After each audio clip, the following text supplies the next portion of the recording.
I'm here today with Peter Darroll, who's been a mentor of mine for the past few years. When I first met him, I was captivated by his stories of running around the world and his Map for Running and book that he's launching and his dedication to life and having fun. So I'm really pleased to be sharing the morning with him, and I'm Chatty Cathie.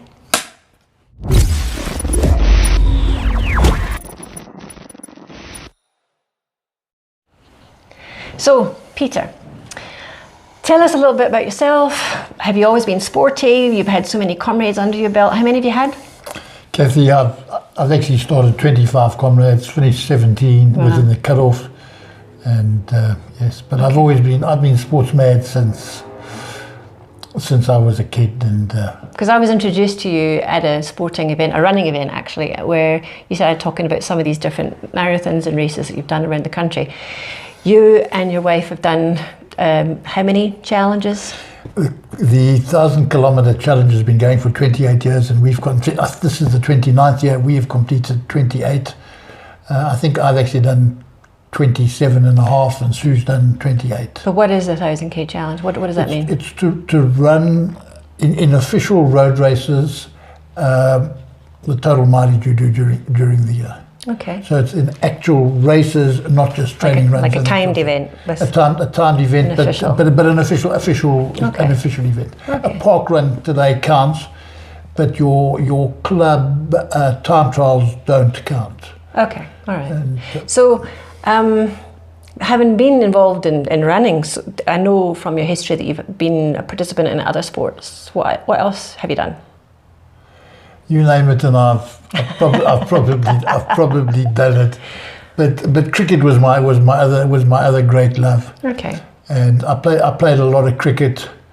I always remember way back in 1976. I was still playing cricket, and I moved out to work at Krugersdorp, and the guys there were talking of running the Comrades Marathon, and I told them that I thought they were crazy. Who would want to do something like that? But one of the things that I found was that as I got a little older, during the off season, I would put on a little bit of weight, and I would have to work hard to get fit for the next season. So I started running just to get fit for the next season, Like a maintenance kind of. like a maintenance thing, and with no great ideas. And then suddenly, in those days, the Star had these fun runs, and I did a couple of the fun runs and got bitten by the bug, and I haven't looked back since then. And that was in 1978-79. Gosh. So, out of all of that, what has been like your most memorable? I mean, I know it's hard over four decades, but what has been your most memorable kind of achievements personally? Would you say? I think the beauty of it is that even today I get a kick out of going to do a park run and getting my results and saying that I've done a personal best today. Okay. And which has been interesting, because I went through a stage where, realizing that Father Time had played a part, and that I'd slowed down, that I was struggling to motivate myself. When you're used to running 10Ks in 40 minutes, and now you're struggling to break 60 minutes. It just somehow didn't, I got no excitement out of setting a goal to break 60 minutes for 10Ks. But right now I'd give my teeth to break 60 minutes for 10Ks. Okay. But I still get the excitement of those things, yes. So what drives you? What gets you out of bed when, and go to these races and go and train in the morning? What pushes you to keep going? I think that one's just got to be fired up and enthusiastic about something, and whether it's to go and run a road race or to go and do a bush trail, just having a goal is always exciting for me. So how many comrades have you done? You said 17. I've got 17 medals. And you did washi as well. I did the Washi, yes. How many times have you done I that? only did the Washi once, and my claim to fame is it was quality, not quantity. Okay. And when people say that they've done so many 100-milers, I always say, well, what was your best time? And very few of them I've done your time. have done my time. And So, if you were to guess, I mean, I know it's a big guess, but how many marathons have you done? I was looking at a book, and in about 2010 or something, I said I'd done 400. Wow. And so I must be getting somewhere close to 500. Because you still do London. You've done London how many times? Done London for the last 6 years, yes. And what other internationals have you done? My first international marathon was New York, which was in 1990. On my way to running New York, I also did the Paris 20K or 25K, whatever it was in those days, where there were over 25,000 runners. Whilst I was doing the New York Marathon, I also went down to New Orleans. Oh, wow. And ran 5Ks through the French Quarter. Okay. And I almost got a bigger kick out of that 5K than I got out of the marathon itself. Why? It was just such a different experience. In what way? And, What do you mean? Was there music? well, the only thing I can really recall today was that part of the entry fee included as much beer as you could have after the race. That explains it. And when people said to me, how much is enough beer? I said, well, I don't know. I stopped after 6 because we were going for breakfast. Okay. But it was also, I think one of the other things was that I truly raced it. And I got caught up in that race situation with a couple of guys, and finishing together when we'd given it our all was just a wonderful experience. I'd also taken a number of T-shirts, South African T-shirts, to give to folk I met there, and I made some wonderful friends, and it was just a great occasion. But New Orleans is a great place. Okay. Seems to be a theme of yours, like the giving, the kindness of you. I mean, has that always been your philosophy? Do you always kind of think of your fellow man? What drives that kind of?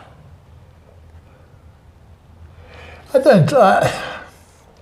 suppose part of my upbringing was to always be concerned for those that have less than us. I think that as a South African, we are more conscious of those, or we should be more conscious of those facts than in other parts of the world.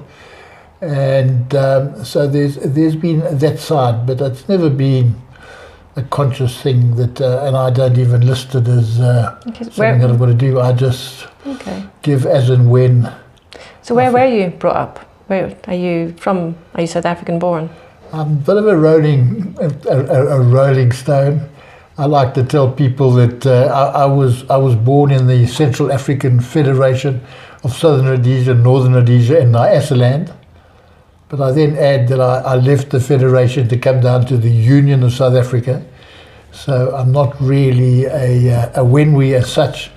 I left there long before that happened. Okay. But so I started schooling in Southern Rhodesia, moved to Northern Rhodesia, and then did most of my schooling in Natal, although I matriculated up here on the East Rand. Okay. And so I'm a Gauteng through and through. Okay. Which team do you support? Rugby team? Well, rugby team, I support the winning team. And just checking the loyalty to the Gauteng. and it's a case of I really have three rugby teams. I'm still inclined to think of Natal, Transvaal, and Northern Transvaal. And I tend to support the one that's winning. And it's, you're a winner. So you've got quite a lot of associations with sport. You're part of the Wanderers. Johannesburg Johannesburg Sportsman's Club. That I've been a member there since 1984. Okay. And I always like to say I'm one of the younger members. And okay. And what does that do? And Joburg Sportsman's Club is really a charitable sporting association. It was formed in the days when we were excluded from international sport, and the idea was for a bunch of sportsmen to get together to maintain contacts around the world. And in the early days, we would support young and upcoming runners. And one of the first guys that we supported was a young blonde-headed chap from Wits, going across to run his first London to Brighton, and Joburg Sportsman's Club paid for that. And who was he? And that was a chap called Bruce Fordyce. Oh. And but today the focus has been on providing facilities to schools in the previously disadvantaged era. Good, interesting. So basically, you're a successful businessman, and you've got quite a lot of history in what field? In my main field was the insurance world, okay. Where I spent over 55 years in the insurance industry. And have you retired now? No, I'm still active in it. And, hanging on. I was doing quotes this morning and Okay. things like that. So where to from here? What's next? Are you going to keep working in insurance business? What's your plan for your future? I've no real intention to stop working. I am involved in a number of other ventures. Like? The family own a restaurant down in the Natal Midlands. I serve on the board of an insurance operation in Zimbabwe. I had to hesitate. I was one away from saying in southern Rhodesia. And I've got an investment in a mining operation. So these things do keep me active and interested in things. And I think my real love is working and helping people and helping to develop people. And I spend more time doing that than actual insurance work as such. And map for running, what does that mean? What is that all about? And I got involved in the self-development industry way back in about 1990 with a crowd called SMI, Success Motivation International or Institute, and a chap called Paul J. Meyer. And that changed my mind, and I slowly started to work through their process. And then in 1999 or Christmas 1999, I was given the first Map for Life book that was printed, and I actually spent that Millennium New Year going through the book, and they have a 20-day program to sort out a balanced lifestyle. 20? A 20-day program. Why not 21? Well, it was just...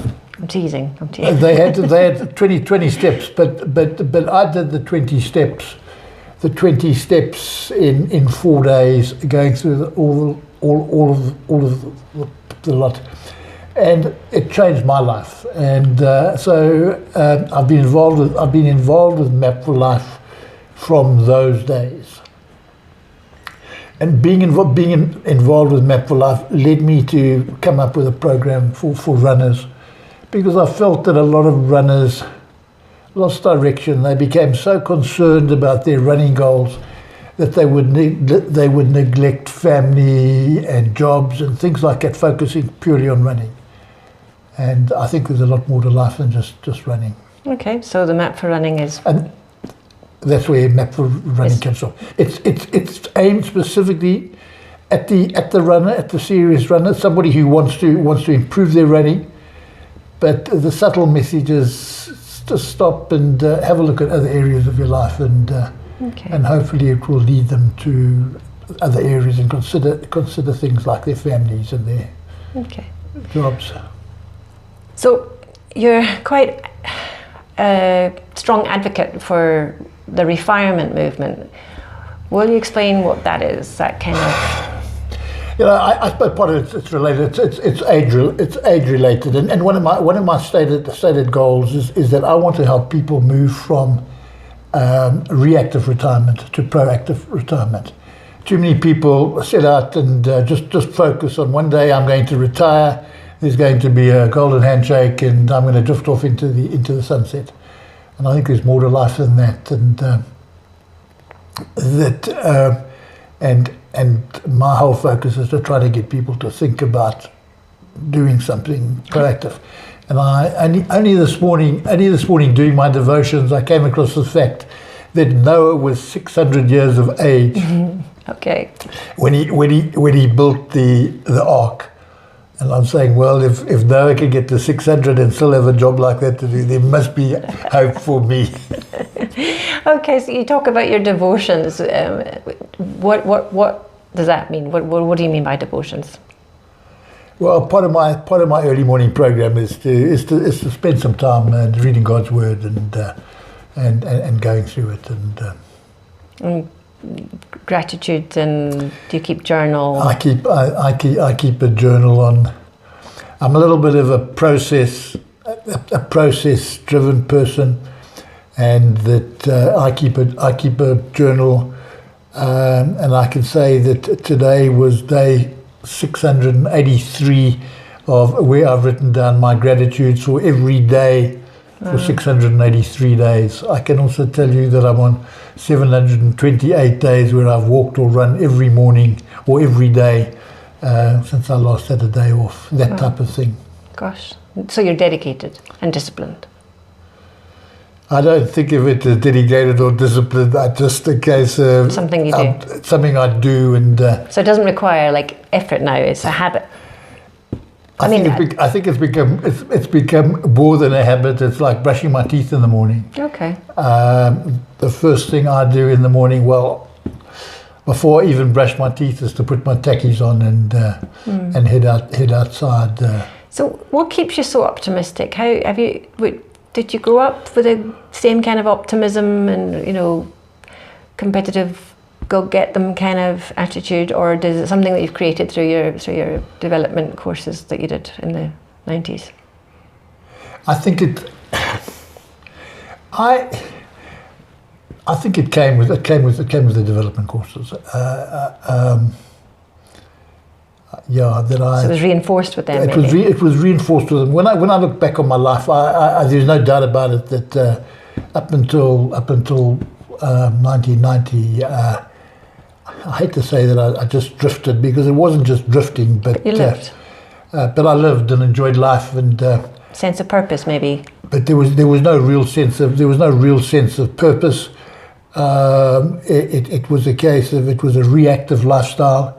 I worked for a large corporate, and I just assumed that I would get ahead in the corporate, and things would work out. But I never.